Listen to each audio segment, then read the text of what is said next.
Ros, it's over to you. Thank you very much. I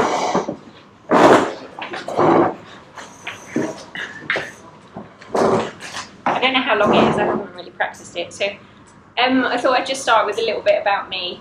So I've been riding 9 or 10 years-ish. I had a 125 for 18 months before I took my full Category A licence. I've had lots of different jobs and careers. My brother takes the mick out of me because he says there's not really a job that I haven't done. My last job was full-time motorcycle instructor. But I haven't instructed since last year.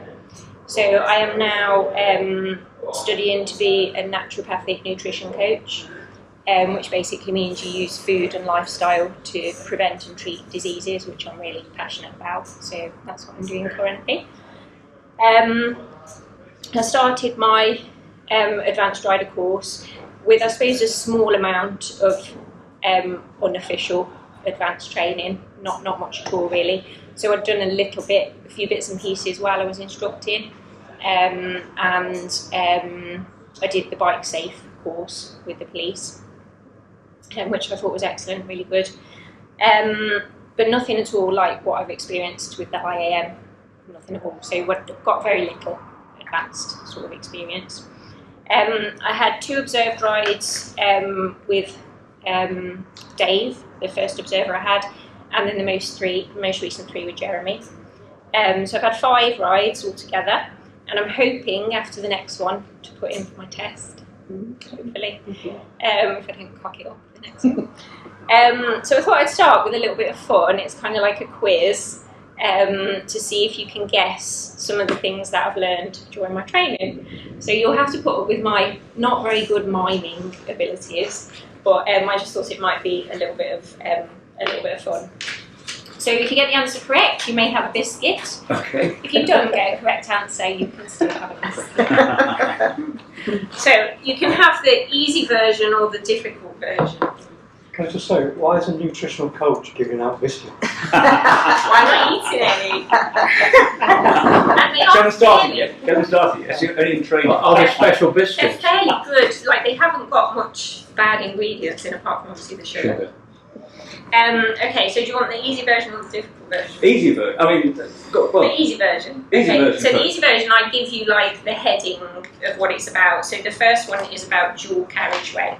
So this is what I learned with regards to dual carriageway. Okay.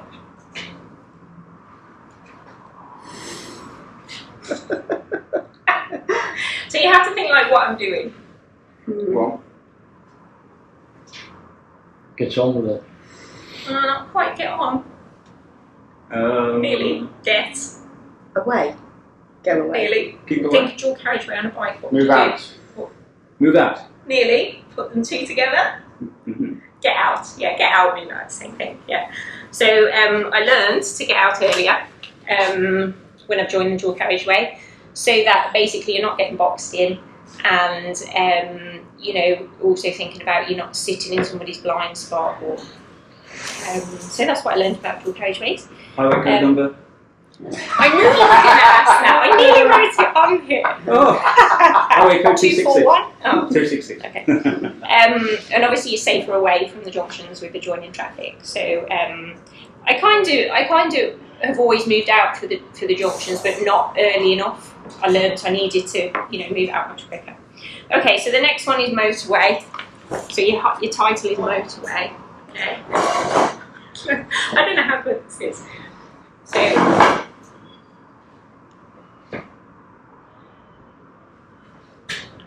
Yeah. Got it. I know you'll get it. Go on then. Ride the gap. Yes, so right, the gap to gap. So I really enjoyed my motorway session. So I learned that it's much safer in case of tyre bursts to not ride alongside another vehicle. So you're basically waiting for the opportunity to pass to the next gap. Again, you're not risking being in anybody's blind spot for any length of time. I also learned with the motorway to leave an open lane. So if you're passing, say, an HGV, not to say they're in lane 1, not to pass them in lane 2, but to pass in lane 3, so you've got that open lane. So yeah, I really enjoyed the motorway riding. So roundabouts is the next one. Are we allowed to ask questions? Yeah. So the guidance is to get to the most near side lane, yeah, as quickly as you can. Do you think that's always the best idea? No, see, that was something else I learned about motorway as well, yeah. So you kind of have this mindset that as soon as you've overtaken, move back, and if possible, move right back into lane 1. So again, that was quite another big learn for me, that that's not always the safest option, and so long as you're not holding anybody up and you're still doing an overtake, you're still sort of overtaking, in the process of overtaking, that you don't have to move back in straight away. Because if you're in lane 1 and the whole line of vehicles in lane 1, you can't see past them, can you? Yeah. But if you come out, you can see past them. Yeah. Yeah, so a lot of learning for me with the motorway session, a lot of good learning. Can I ask you which Yes. section of, I take it would be the M6, was it? Which section did you do? So we did north first, didn't we? Going north on the first ride. Easy first, yeah. I don't know which junctions were there. Or Pascal services that way? Yeah. Because coming south it can get very busy, can't it? Yeah, we so did that. We did the south on the next Once ride. you've proven yourself, we did the south, didn't we? With Yeah, M6 on the south. next one we did south. This Yeah. one, So I don't know. This is not probably going to be a great mine. So this is roundabouts. Oh, roundabouts. So you got to imagine on a roundabout. Okay, so. Straight line. Oh, I know. You might have missed that because I did it again. Yeah.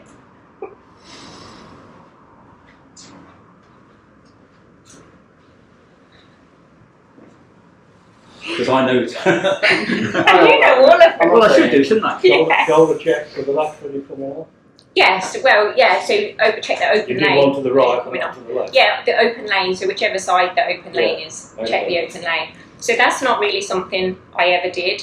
So if I was on the inside of the roundabout, about to exit, I would check the open lane on the roundabout.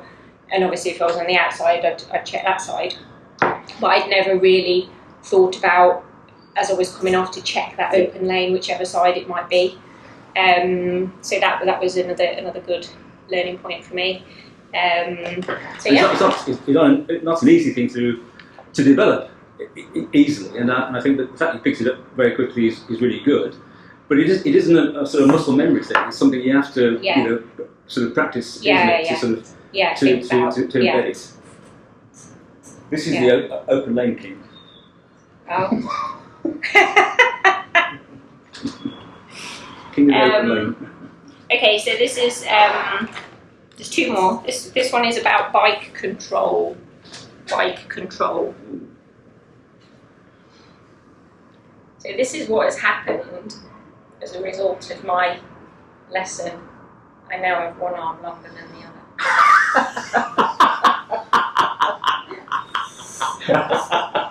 So this is to do with controlling the bike.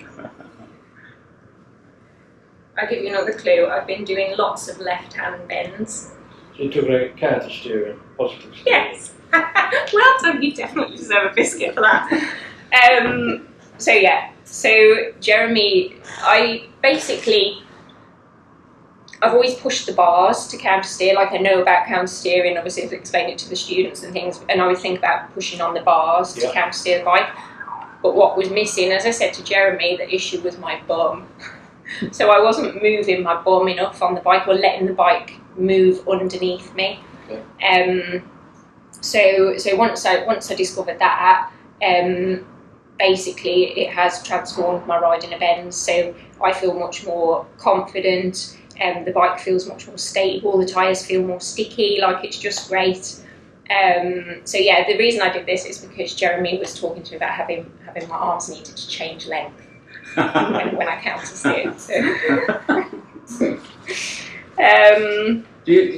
if I use the phrase lock and lever, is that something that you can say, oh yeah, I know what lock and lever is, I use lock and lever, or does it happen anyway? It's more just what really clicked for me was the thought of letting the bike move underneath me. Yeah. Was just that clicked for me. Yeah. And that's why the tank is shaped like that. Yeah. And I saw you doing it on the way here. Oh, did you? Yeah, I saw your counter steering. So the last one is to do with positioning. So positioning. Okay.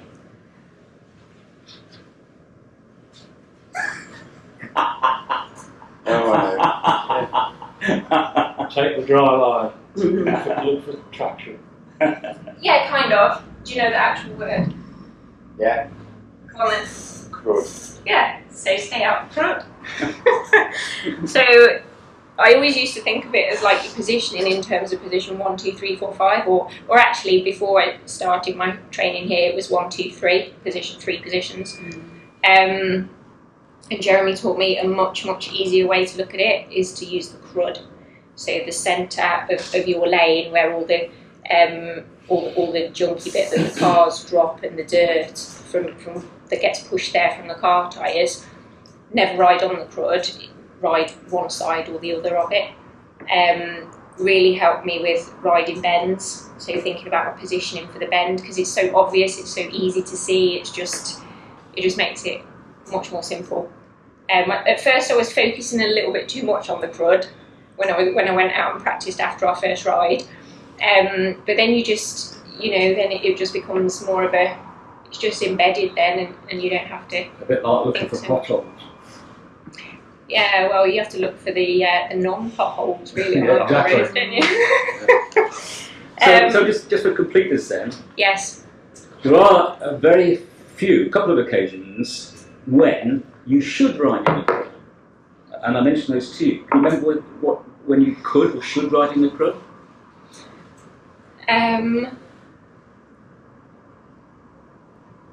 Well, only when you're crossing it.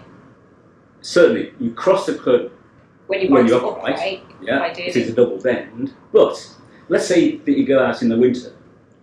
Oh yeah, And it snowed. yeah, And you think, shit, I've got to get home in the snow. yeah. That's when you ride in a crud, Yeah. because you've got that extra texture. So it isn't that you never ride in the crud, Yeah. but for the purpose on a day like today, you wouldn't ride in the crud. See, I forgot that one, Jeremy, because I've had enough of riding in snow. Well, Won't ever do it. yeah. But also the crud dries the quickest. And that's often very helpful to know that the crud dries the quickest. So if you go out, and there's a thunderstorm, you've got all that wet. Right. The crud often dries the first, and it then makes it the safest. I don't mean, Yeah, just like on the edge. Yeah, but it's a margin, isn't it? So Yeah. on a day like today when it's dry, you might be on the edge of the crud, because you don't need the texture, but if it was really wet and drying, you might have a bit more of the crud. So I have a new friend. The crud is my friend. Or I have a friend, maybe. So a few other things that I've learned but I couldn't think of a mime to do, and you're all sitting there thinking, thank goodness, I've had enough of your miming. So overtaking. So this was a great lesson for me. This was the last lesson I've just had. And I have practiced it a couple of times. So the biggest thing I learned with overtaking was how to use the near side view on say for example on a right hand bend. I was kind of doing that. I knew to do that, but I was way too far back, and my timing was off, and I was actually quite apprehensive about the overtaking lesson, probably the one that I was most apprehensive about, not because I was worried about overtaking, because I do overtake and I feel reasonably confident overtaking. It was more just that I didn't really understand how to improve on it, what I needed to do to get better. But yeah, it was great. That was another one where I was grinning all the way home. So what would you say the best piece of advice you had to improve? You just said you were looking to for improve. my overtaking? Yes. So it was, well, what benefited me really is because Jeremy uses comms, so we had radio contact, so he could coach me a bit with it. Okay. But it was more just the timing of everything. Yeah. So it was to do with getting into that position for the best view a little bit earlier, Yeah. making sure you've done your checks, so you check your mirror, check your blind spot a bit earlier. I was tending to think in the mindset of doing that just before the overtake, whereas you can get it done, and then moving closer, so it gave me more confidence in terms of the following position and the overtaking. So the preparation, really. Yeah. Okay. So the Yeah. phrase was, and this is one I want you to remember, the phrase was, prepare your overtake when you can't overtake. Yeah. Yeah. And although you told me that before our overtaking session, Yeah. it still didn't quite, it still didn't quite click. That makes sense. But then with the coaching and the actual having it, putting it into practice, then it was. But it's a joyous thing, isn't it, when you are following a car that is going slow enough to be able to overtake, because obviously that's your target, and then the preparation of saying, right, I can't overtake, it's solid white line, so let's just do the proper check, mirror check, shoulder check, and then dotted white line and go. Yeah, it's a great thing, isn't it? Yeah. Go on. And how much the positioning helps you, and you've done all your prep, and then it's just the opportunities there, and you can take it. Yeah. That was. It's funny into practice sometimes, isn't it? Yeah. Because Yeah. somebody can tell you something, Yes. and when you put it into practice, it's a different thing altogether. Oh, it does work. Yeah, it was that. I understood the theory from reading through the handbook and what Jeremy had said, and like the theory is not difficult to understand really, but it was then, well, how do I actually do that? So that was so that was great. So just something small but important, thinking about having an escape route when you're stopping behind another vehicle, so say in a queue of traffic. So Jeremy sort of gave me quite an easy way of looking at it. I always used to think of it as enough room to manoeuvre, whereas Jeremy was saying if you can see both wing mirrors of the car. So that's a very visual, I'm a very visual person, so that's a very visual clue to look for and think about when you're coming up behind another vehicle. So that's good. Making life easier for yourself in terms of, again, when you stop behind another vehicle in a queue of traffic. So thinking about taking left of the crud position. So then really all you've got to check is that one shoulder before you move off. You're not thinking is anybody on both sides. So it's a little thing again, but useful and important. And then being more in a mindset of the hazard could develop or will develop potentially, rather than having seen the hazard and thinking it won't develop. So there were a few occasions when on a couple of my rides, I think, where you said I should have been a little more cautious, and rather than having looked and assessed and thought, yeah, that's great, be more of the mindset, well, actually, it could develop into something. So what I said was that a car driver tends to assume it's going to be okay. Yeah. When you're riding a bike, I don't do that. Yeah. I assume it's not going to be Yeah, I okay. assume it's not going to, yeah. And if you do see a hazard that you are concerned might develop, to cover your front brake sooner. So I would generally have left it until the hazard starts to develop and then go for the brake. Whereas if your fingers are there ready, you're taking a step out of it, because moving your fingers from there to there is another second gone, is another step. Whereas if you see that hazard and you're not sure, and have your fingers there ready over the front brake. Did you find that difficult, the dexterity Yes. part of it? Yeah, and that is So, something I'm still working on. developing, Okay. because I'm so used to, especially having Wrapping been an your hand around instructor, the we teach them not to ride with their fingers over the front brake. So that's so ingrained in me that they're separate positions for your hand. So the first time I tried it, I found it affected my throttle control a little. Yes. So yeah, it is definitely something that takes a little bit of practice. But that split, that's that extra second or that extra moment that could make a big difference. So the stopping distance is a combination of your thinking distance and your braking distance, isn't it? Yeah. So Yeah. if you are thinking, whoa, look at this, there's something approaching the junction and your fingers are there, then you're reducing that margin, aren't you? Yeah. It makes a big difference. Yeah. So they were just little things really, but important things or things that will make a big difference. So things that I thought were good. So the helmet comms, I really like having Jeremy's voice in my ear. Really? When it's nice and calm and things are going good, yeah. Weird. So particularly on the dual carriageway, the motorway and the overtaking, which I suppose that's because they were the biggest learning lessons for me. So the things that I perhaps needed to develop a bit more. So yeah, really found the helmet comms useful. So just to kind of, it isn't a full-time commentary, though, is it? No. No. So it's confidence building. So when you've done something right, you need to know when you've done it right or when it's gone well, or so that just a comment to build your confidence and let you know when you've done it right, and just reinforcing when you've done it well. And then obviously, so for example, the overtaking. So if I hadn't have had that helmet communication and the comms, it would have still been much more difficult to kind of put the theory into practice. But to confirm, I never told you when to overtake, did I? No. No, you've got to be honest. Yeah. The colour's draining out of his face here. No, just no. It was. I don't think we do enough comms, so I know. so But I'm not object. It's more reinforcing, I suppose. It's just the timing of it, like say, not saying right, go over the overtake. but I never tell us. No. Never said overtake. No.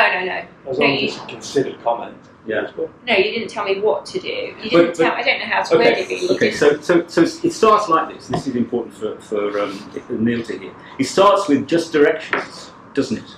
Yes. So you get on the bike and you say, let's go left. Yeah, or Ros, go right, or main road, turn right. So you just get the voice, but nothing until we get to whatever the competence is. So let's say it's overtaking.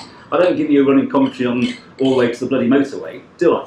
Just turn left, turn right. You might say the odd thing of, well, that was really nice positioning on that bend, which is confidence building, which is reinforcing when you've done it well.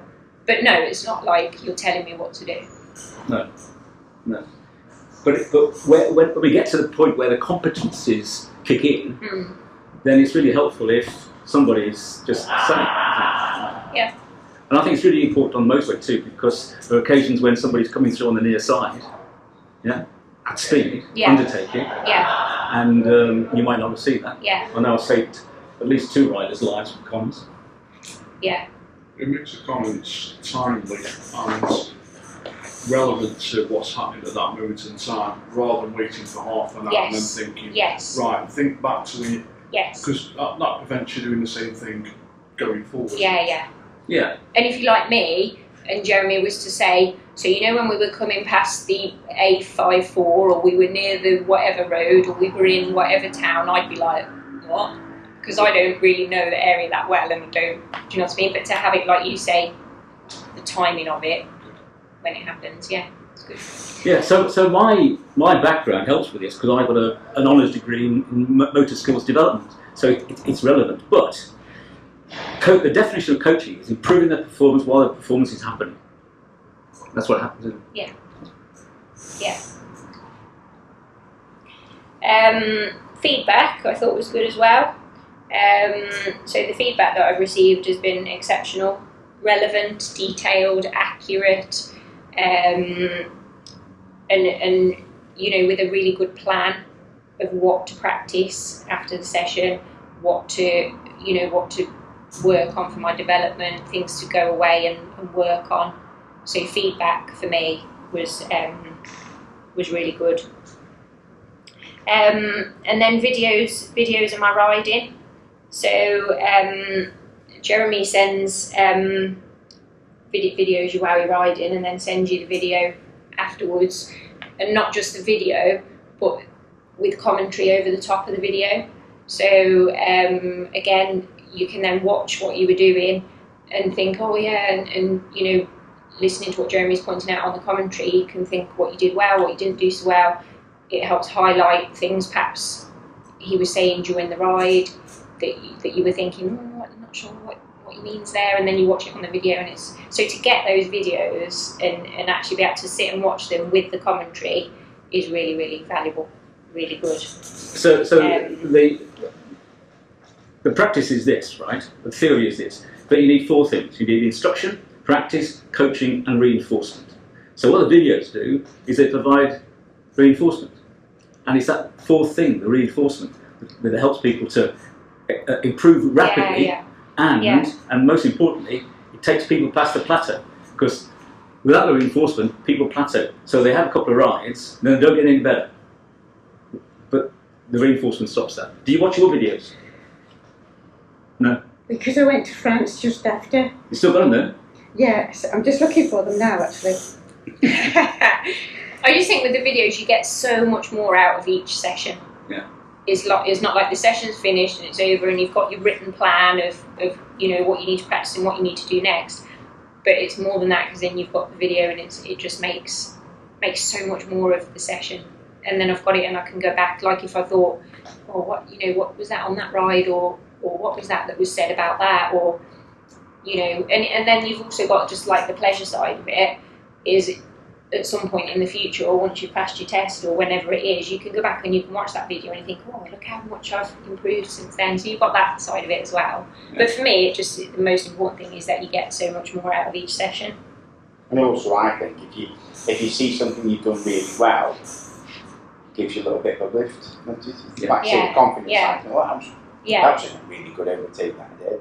That sort of thing as well, isn't it? Gives you a bit of a boost. Yeah. So those are the things that I thought were especially good. Things I thought could be improved, so things that weren't so good. How long have we got, Jeremy? No, I'm joking. I haven't actually written anything for that, because there isn't really, there was nothing I didn't enjoy, there was nothing I thought could have been done better. Don't let your head swell too much. The pleasure for me was when you let me know that from a very dark place when we first met, when you're riding, you're prepared to say that you're buzzing, aren't you? Yeah. Really loving your riding. Yeah. And I don't think you can make a better contribution. If somebody's safer and they're enjoying it, what else are we doing it for? Yeah. Well, the last bit I've put is not quite the last, sorry, is what I liked about it. So the first thing I put is I really, really enjoyed it. I am really, really enjoying it, which I wasn't really at the beginning. Why, may I ask? Am I enjoying it? No, why were you not at the beginning? I think because my confidence was knocked a little bit. By what? Anything in particular, or just in general? Just some feedback that I'd had, and it seemed a bit. So I had what I considered to be a really good ride, and I was told it wasn't so good. And then I had a ride that I thought was really not good, and I was told it was good. So I was in a bit of a confused state, and that knocked my confidence. And you're thinking, well, am I doing the right thing? So, but yeah, that's all been turned around now. I also like the fact that it has been a challenge, because I like to do new things. I like to challenge myself. I'm that kind of person. I like to learn. I love to learn. So yeah, it has been a challenge, especially the motorway riding and the overtaking were my 2 biggest challenges, I think. Not in terms of motorway riding, in terms of I used to hate it or think it was an issue as such, but I just always found motorway riding on a bike so boring, so boring, and felt busy and rushed and not pleasurable at all. Whereas now I've learnt the new way of riding on a motorway, everything seems to slow down, you feel much more in control, and it's just more interesting because you're engaging your brain about it a lot more.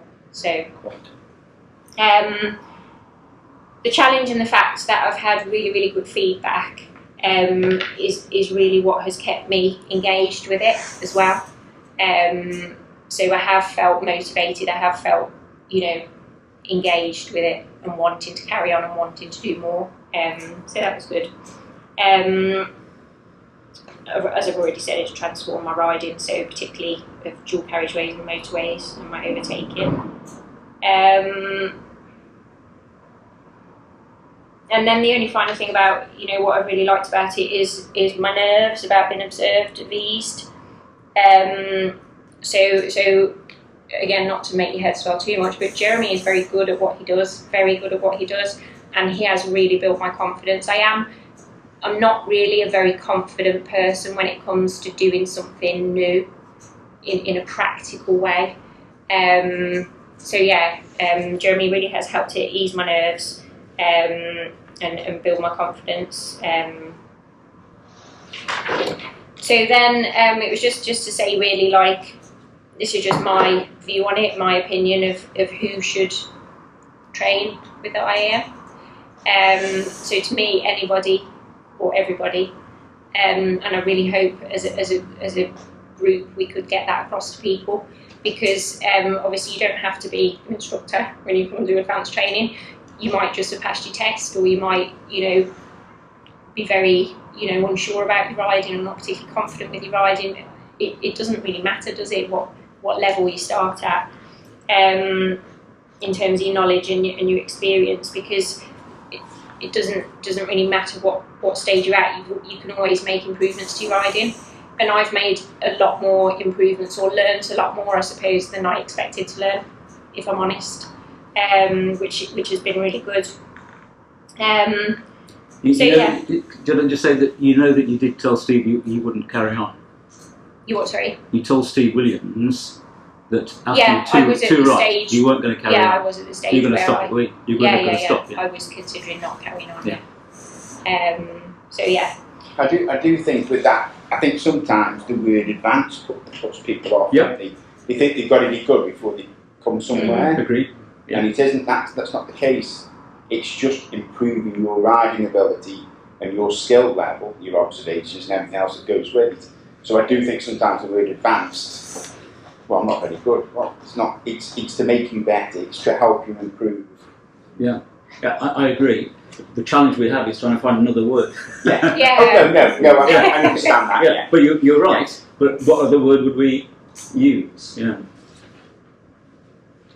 So yeah, that was it really. Unless anybody's got any more questions or any more comments, don't want to make anything. But several questions I would like to ask you. First of all, I will send you a map of where we go. Yes. Is that helpful or irrelevant?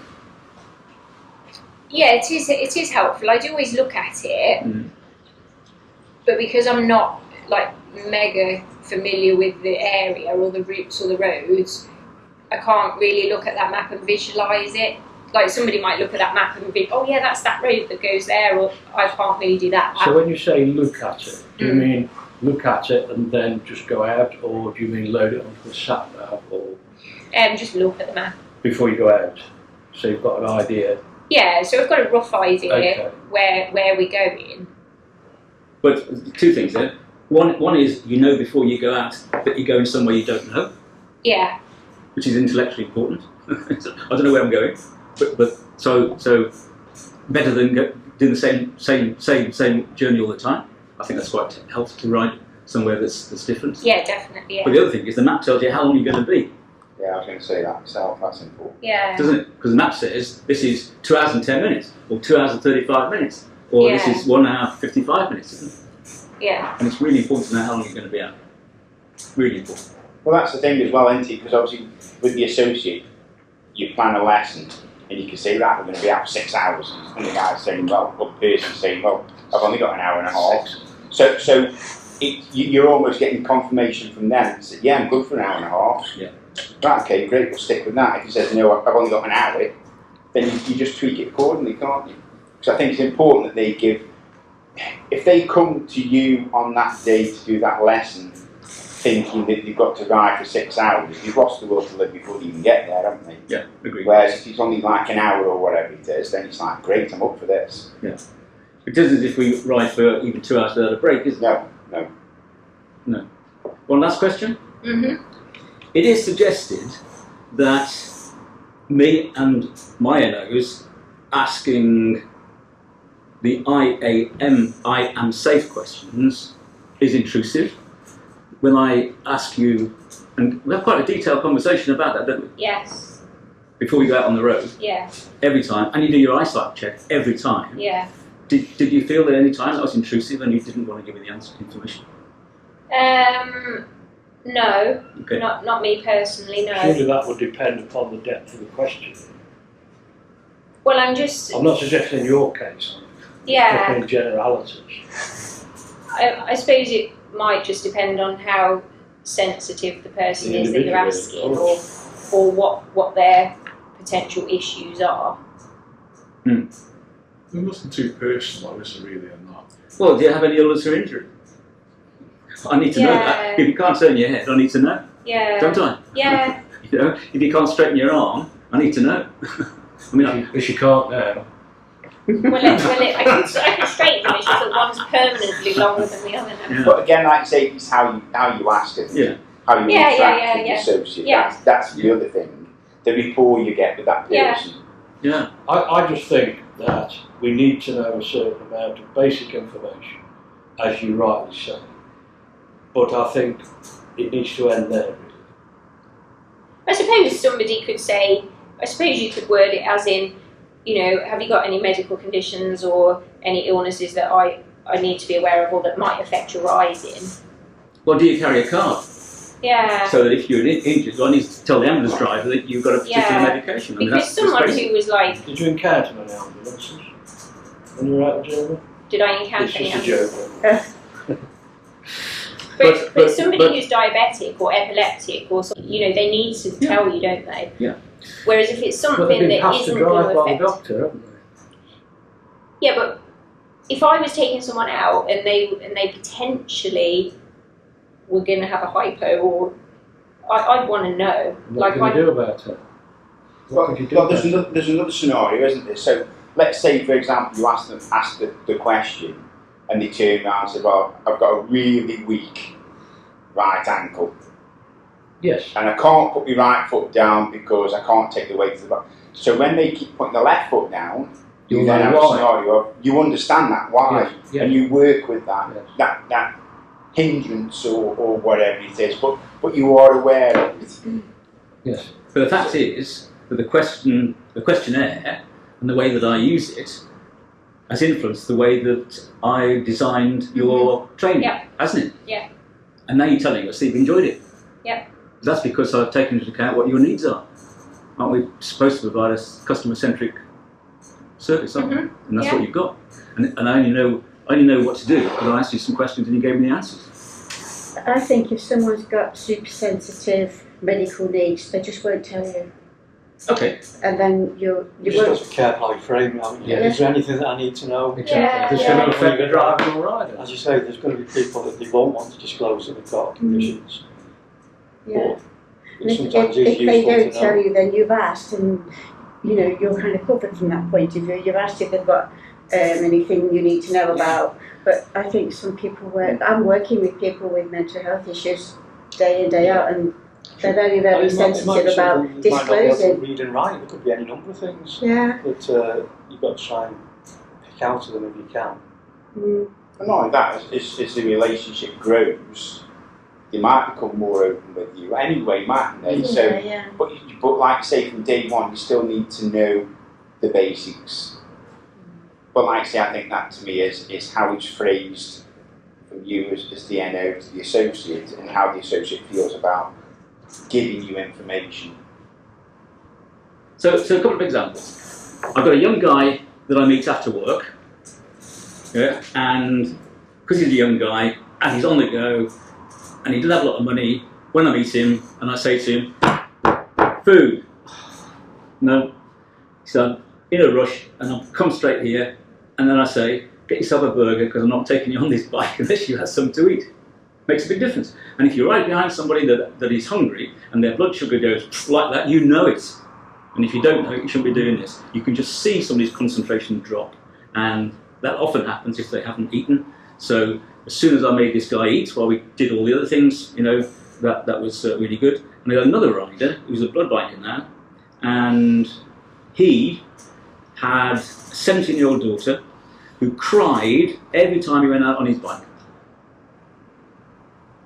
So when we met for his training session, I would say to him, what I need to have that conversation with him. So I exorcise it, if you see. So when like a problem shared is a problem halved. When he talked to me about it and rationalised it, and he could get on his bike and ride, because he sort of took the monkey off his shoulder. But she literally, this 17-year-old daughter, cried every time we went out on a bike. And it's got to affect his. If you don't talk to him about it, you need to know that, don't you? I just think it's a really, really important thing, and we had to. When I did my course with the police, we practiced that every bloody time. Ask him, check he's safe to ride. He says the run sheet, safe to ride, fit to ride, whatever. And I'm really passionate about checking somebody's safe to ride. So when you're an observer, then you think you'll ask questions to check somebody's safe or not? Yes. Good. Yeah. I think like data, as long as you work the way you word it, how you word it, or how you do it, you do it. Yeah. And like Helen says, if they don't want to tell you something, they don't want to tell you, but you've done what you do, isn't it? You've asked. Yeah, you've asked and. But I think Dazzy's right, that over a period of time, 4 or 5 rides, you do build up that sort of rapport, don't you, and that confidence. Yeah. So people will share things and will say things, right? Yeah. As an example, I had a guy this week for a master's test who failed pretty badly. And it was only later, and we went through the I am safe acronym and everything, as you do. He said, yeah, everything's fine, he had no issues. So spoke to his mentor after the test, and he said, did he tell you about his son? No. His son's in hospital having taken an overdose. So he's very distracted. But he never said anything. And it would be better, wouldn't it, if he'd have just come clean and just postponed it, because that's what he should do. When we met, Jeremy, you said to me, are you all right? And I said, my boss has just been dismissed. And that was really on my mind, that my boss is, and you said something, and it was sort of out in the open, but it was on my mind at that point. Yeah. And I thought it was quite good to share that, although it didn't make any difference to my writing, but it is sometimes nice just to get things in the open. Yeah. So my point is, when you're making split-second decisions which are going to affect your safety, you don't want this monkey on your shoulder, do you? Sort of thinking about your boss or thinking about anything else. You just need to be able to give it 100%, and that's what is enjoyable about riding. Is many of us go out because it gives us a chance to forget everything else and just ride, doesn't it? Well, the relationship between the NO and the associate, it's a partnership, isn't it? Yeah. That's what it is. Yeah. We're both there to help each other. Yeah. And that's how it should be. You're not there to do this, do that, do the other. Because otherwise, you'd have one lesson, one session, and go home and not come back. You want them almost messaging you and saying, when we're going out again, when we're going out again. Which is what I have to do. Well, thank you very much. That's okay. I have a biscuit now.